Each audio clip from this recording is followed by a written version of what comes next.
Hello hi friends, ಹೇಗಿದ್ದೀರಾ? ಚೆನ್ನಾಗಿದ್ದೀರಾ ಅಂದ್ಕೊತೀನಿ. ನಾನು ಕೂಡ ಚೆನ್ನಾಗಿದ್ದೀನಿ. Welcome to Shyamla Bheemraj YouTube channel. ಇವತ್ತು ನಾನು ಮಾಡ್ಕೊತಾ ಇರೋದು ಆಯಿಲ್ ರೆಡಿ ಮಾಡ್ಕೊತಾ ಇದ್ದೀನಿ. ತುಂಬಾ ಕೂದಲು ಉದುರ್ತಾ ಇರುತ್ತಲ್ವ, ಅದಕ್ಕೆ. ಆಮೇಲೆ ಹೊಟ್ಟಾಗುತ್ತಲ್ವ ತಲೆಯಲ್ಲಿ. ಆಮೇಲೆ ತುಂಬಾ ಕೂದಲು ರಫ್ ಆಗಿರುತ್ತೆ, ಆಮೇಲೆ ಸಿಕ್ಕಾಗಿರುತ್ತೆ, ಬಿಡ್ಸೋಕ್ಕಾಗಲ್ಲ. ಹಾಗಾಗಿ ಫುಲ್ ನೈಸ್ ಆಗಬೇಕು ಅಂದರೆ ಈ ಥರ ಆಯಿಲ್ ಒಂದು ರೆಡಿ ಮಾಡಿಕೊಂಡ್ರೆ ತುಂಬಾ ಚೆನ್ನಾಗಿರುತ್ತೆ. ಕೂದಲು ಕೂಡ ಉದುರುತ್ತಾ ಇರುತ್ತಲ್ವ, ಹಾಗಾಗಿ ಕಡಿಮೆ ಆಗ್ತಾ ಬರುತ್ತೆ. ಒಂದು ಸತಿ ಮಾಡಿ ಇಟ್ಕೊಂಡ್ರೆ ಒಂದು 3 ತಿಂಗಳು 4 ತಿಂಗಳು ಆಗುತ್ತೆ. ಈ ಥರ ಆಯಿಲ್ ರೆಡಿ ಮಾಡಿ ಇಟ್ಕೋಬೇಕು. ನೀವು ಸ್ವಲ್ಪನೇ ಮಾಡ್ಕೋಬೋದು, ಆದರೆ ನಾನು ಇಲ್ಲಿ ಜಾಸ್ತಿನೇ ಮಾಡ್ತಾಯಿದ್ದೀನಿ. ಒಂದು ಅರ್ಧ kg ಆಯಿಲಿಗೆ ಇಷ್ಟೆಲ್ಲ ಹಾಕ್ತಾಯಿದ್ದೀನಿ. ಏನೆಲ್ಲ ಹಾಕ್ತಾಯಿದ್ದೀನಿ ಅಂದರೆ ದಾಸವಾಳದ ಎಲೆ, ಆಮೇಲೆ ಮೆಂತ್ಯಕಾಳು, ಕರಿಬೇವು ಸೊಪ್ಪು, ಒಂದು ಈರುಳ್ಳಿ ಕಟ್ ಮಾಡಿ ಇಟ್ಕೊತಾ ಇದ್ದೀನಿ. ಇಲ್ಲಿ ಇವಾಗ ಮಿಕ್ಸಿ ಜಾರ್ ತೊಗೊತೀನಿ. ಮಿಕ್ಸಿ ಜಾರಿಗೆ ಮೊದಲಿಗೆ ಇವಾಗ ಮೆಂತ್ಯಕಾಳು ಹಾಕ್ತೀನಿ. ಮೆಂತ್ಯಕಾಳು ಯಾಕೆ ಹಾಕ್ತೀನಿ ಅಂದರೆ, ಮೊದಲಿಗೆ ಮೆಂತ್ಯಕಾಳು ಹಾಕಿ ಮಿಕ್ಸಿ ಕ್ಲೀನಾಗಿ ನುಣ್ಣಗೆ ರುಬ್ಕೋಬೇಕು. ಎಲ್ಲ ಹಾಕಿ ರುಬ್ಕೊಂಡ್ರೆ ಮೆಂತ್ಯಕಾಳು ನಯಸ್ ಆಗಲ್ಲ, ಜಾರುತ್ತೆ. ಇವಾಗ ಹೂವು ಹಾಕ್ಕೊತೀನಿ, ದಾಸವಾಳದ ಹೂವು. ನೋಡಿ ಇಲ್ಲಿ ತೋರಿಸ್ತಾ ಇದ್ದೀನಿ. ಇದೇ ಥರನೇ ಮಾಡ್ಕೋಬೇಕು, ಅಂದರೆ ಅದು ನುಣ್ಣಗೆ ಪೇಸ್ಟ್ ಆಗುತ್ತೆ. ಪೇಸ್ಟ್ ಮಾಡ್ಕೊಂಡು ಎಣ್ಣೆ ಒಳಗಡೆ ಹಾಕಿದರೆ ಚೆನ್ನಾಗಿರುತ್ತೆ. ಇವಾಗ ಇದು ಕೂಡ ಪೇಸ್ಟ್ ಆಯಿತು. ಅದಾದ ನಂತರ ಇವಾಗ ಕರಿಬೇವು ಸೊಪ್ಪು ಹಾಕ್ತೀನಿ. ಅದಕ್ಕೆ ಕರಿಬೇವು ಸೊಪ್ಪು, ಆಮೇಲೆ ದಾಸವಾಳದ ಎಲೆ ತೊಗೊಂಡಿದ್ನಲ್ವ ಅದು ಕೂಡ ಹಾಕ್ಕೊತೀನಿ. ಆಮೇಲೆ ಇದಕ್ಕೆ ಈರುಳ್ಳಿ ಕೂಡ ಹಾಕ್ಕೊತೀನಿ. ಯಾರೆಲ್ಲ ನೋಡ್ತಾ ಇದ್ದೀರಾ, ಒಂದು ಸತಿ ಟ್ರೈ ಮಾಡಿ ನೋಡಿ, ನಿಮಗೆ ರಿಸಲ್ಟ್ ಗೊತ್ತಾಗುತ್ತೆ. ಸುಮ್ಮನೆ ಅದು ಇದು ತೊಗೊಂಬಂದು ದುಡ್ಡು ಹಾಳು ಮಾಡ್ಕೊಳೋದಕ್ಕಿಂತ ಈ ಥರ ಮನೆಯಲ್ಲೇ ಹೋಮ್ ರೆಮಿಡಿ ಮಾಡ್ಕೊಳೋದ್ರಿಂದ ತುಂಬಾ ಚೆನ್ನಾಗಿರುತ್ತೆ. ಕೂದಲು ಕೂಡ ಉದುರಲ್ಲ. ಬೇರೆ ಎಲ್ಲ ಕೆಮಿಕಲ್ ಹಾಕಿರ್ತಾರೆ, ನಾವೇ ಈ ಥರ ಮಾಡ್ಕೊಂಡ್ಬಿಟ್ರೆ ತುಂಬಾ ಒಳ್ಳೆಯದಲ್ವ. ಹಾಗಾಗಿ ನೀವು ಬೇಕಿದ್ದರೆ ಆಲೂವೆರಾನು ಹಾಕ್ಕೋಬೋದು. ನಾನಿಲ್ಲಿ ಆಲೂವೆರಾ ಹಾಕಿಲ್ಲ.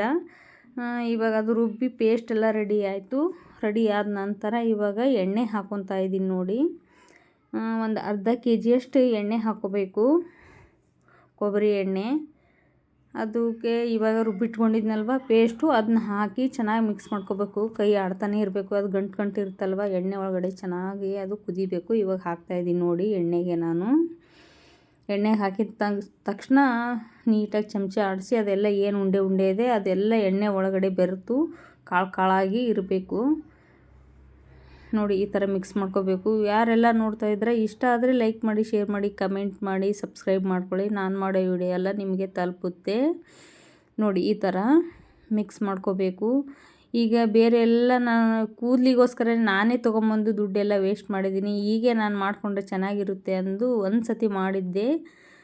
ಕೂದಲು ತುಂಬಾ ಸ್ಟಾಪ್ ಆಯಿತು, ಭಾಳ ಉದುರ್ತಾ ಇತ್ತು. ಹಾಗಾಗಿ ಉದುರ್ತಾ ಇರೋದು ಕಮ್ಮಿ ಆಗ್ತಾ ಬಂತು. ಹಾಗಾಗಿ ಮನೆಯಲ್ಲೇ ಮಾಡ್ಕೊಂಡ್ರಾಯ್ತು ಅಂದು ನಾನು ಇದೇ ಆಯಿಲು ಬಳಸೋದು. ನಾನೇ ಮಾಡ್ಕೊಂಡ್ರಾಯ್ತು ಅಂದ್ಬಿಟ್ಟು ಅದಕ್ಕೆ ನಿಮಗೂ ಕೂಡ ತೋರ್ಸೋಣ. ಸುಮ್ಮನೆ ಹೊರಗಡೆದೆಲ್ಲ ಕೆಮಿಕಲ್ ಹಾಕಿರೋ ತಂದು ಹಚ್ಕೊಳೋದಕ್ಕಿಂತ ಈ ಥರ ಮನೆಯಲ್ಲೇ ಮಾಡ್ಕೊಂಡು ಹಚ್ಕೊಂಡ್ರೆ ತುಂಬಾ ಚೆನ್ನಾಗಿರುತ್ತೆ. ಕೂದಲು ಕೂಡ ಉದುರಲ್ಲ. ಅದು ಈಗ ಮತ್ತೆ ನಿಲ್ಲಿಸಿದರೆ ಮತ್ತೆ ಉದುರಕ್ಕೆ ಸ್ಟಾರ್ಟ್ ಆಗುತ್ತೆ. ಇದು ಆದರೆ ಮನೆಯಲ್ಲೇ ಮಾಡ್ಕೋಬೋದು. ಎಲ್ಲ ನಮ್ಮ ಮನೆಯಾಗಿರುವಂಥ ಐಟಮ್ಸ್ ಅಲ್ವಾ, ಮನೆಯಲ್ಲಿರೋದೇ ಹಾಕಿ ಮಾಡಿಕೊಂಡ್ರೆ ನಮಗೆ ತುಂಬಾ ಒಳ್ಳೆಯದು. ಹಾಗಾಗಿ ನಾನು ನಿಮಗೂ ಕೂಡ ತೋರಿಸೋಣ ಅಂದ್ಬಿಟ್ಟು ತೋರಿಸ್ತಾ ಇದ್ದೀನಿ ಯಾವ ಥರ ರೆಡಿ ಮಾಡ್ಕೋಬೇಕು ಅಂತ. ನೋಡಿ ಕುದೀತಾ ಇದೆ, ಚೆನ್ನಾಗಿ ಕುದಿಬೇಕು.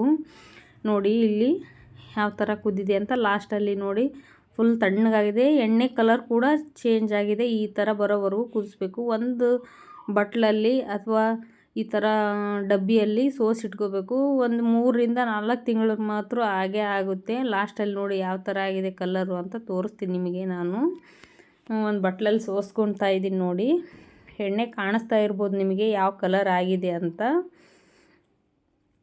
ಇದು ಪ್ಯೂರ್ ಕೊಬ್ಬರಿ ಎಣ್ಣೆಯಲ್ಲೇ ಮಾಡಿರೋದು. ಹಾಗಾಗಿ ನಿಮ್ಮ ಮನೇಲಿ ಯಾವುದಿರುತ್ತೆ ಅದರಲ್ಲೇ ಮಾಡ್ಕೊಳ್ಳಿ. ನೀವು ಅಂಗಡಿಯಲ್ಲಿ ತೊಗೊಂಬಂದು ಕೊಕೊನಟ್ ಆಯಿಲ್ ಬಳಸೋದಾದರೆ, ಪ್ಯಾರಾಚೂಟ್ ಬಳಸೋದಾದರೆ ಅದನ್ನೇ ಬಳಸ್ಬೋದು. ನಾನು ಇಲ್ಲಿ ಧರ್ಮಸ್ಥಳದಾಗ ತರಿಸ್ತೀನಿ ನಾನು ಕೊಬ್ಬರಿ ಎಣ್ಣೆ, ಹಾಗಾಗಿ ಅದರಲ್ಲಿ ಮಾಡಿರೋದು. ನೋಡಿ ಇಷ್ಟ ಆದರೆ ಲೈಕ್ ಮಾಡಿ. ಮತ್ತೆ ಸಿಗ್ತೀನಿ ನೆಕ್ಸ್ಟ್ ವ್ಲಾಗಲ್ಲಿ. ಬಾಯ್.